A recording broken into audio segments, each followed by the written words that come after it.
ఇప్పుడే తెలిసింది మనకి. ఇంకెవరైనా ఏమైనా పంచుకోదలుచుకున్నారా అండి?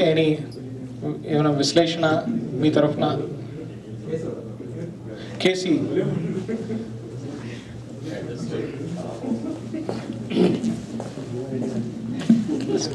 నమస్కారం అండి.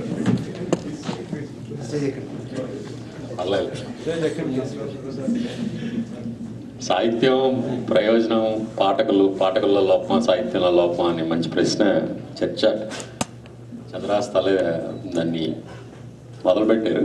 బహుశా మళ్ళీ 2-3 గంటల సమయం కేటాయించాల్సినటువంటి ప్రశ్న అది.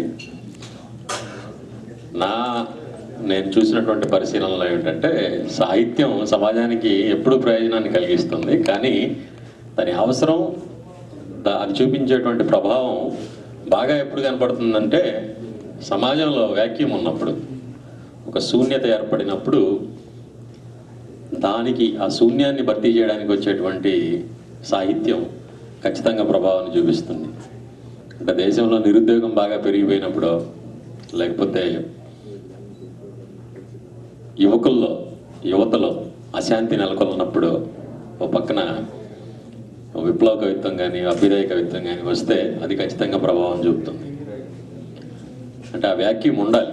ఆ వ్యాక్యూమ్ ఉన్నప్పుడే మామూలుగా 2000 సంవత్సరం తర్వాత ముఖ్యంగా ఆంధ్రప్రదేశ్లో తెలుగు సాహిత్యంలో 94లో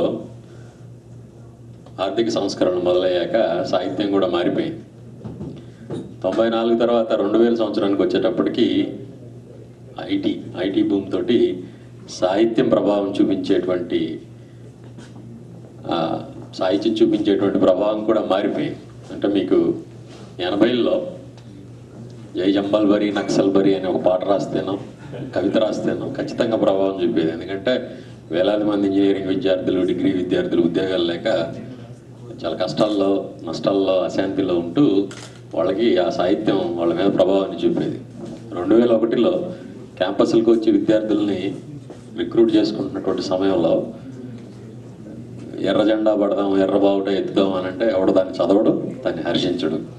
మారుతున్నటువంటి సమాజంలో, మారుతున్నటువంటి పరిస్థితుల నేపథ్యంలో విలువలు మారుతుంటాయి, సాహిత్యం విలువలు కూడా మారుతూ ఉంటాయి. రాముడు సీత ఏకపత్ని వ్రతుడు, అద్భుతమైనటువంటి సంసారం అనేటువంటిది అప్పటికి ఇప్పటికీ అదే రకంగా ప్రభావం చూపుతుంది. కానీ విలువలు మారుతున్నప్పుడు అటు నుంచి వచ్చేటువంటి నవలలు కూడా మారుతూ ఉంటాయి, సినిమాలు మారుతూ ఉంటాయి. ఒక సినిమాలో ఒక కథానాయిక 2-3 హీరోలని వరుసగా ప్రేమిస్తూ ఎవరో ఒకళ్ళని పెళ్లి చేసుకోవడం నవలల్లో కూడా అలాగే జరుగుతూ ఉంటుంది.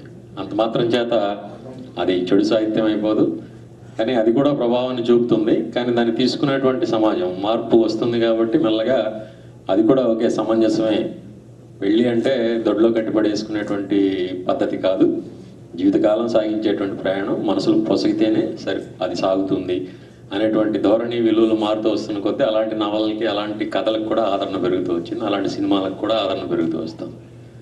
కనుక సాహిత్యం, పాఠకులు, సమాజం ఈ మూడింటిని ఒక త్రిభుజం లాగా అనుకుంటే ఈ మూడు వెర్టెక్స్లు ఇవి ఎప్పటికప్పుడు 3 బ్యాలెన్స్ అవుతూ ఉంటాయి.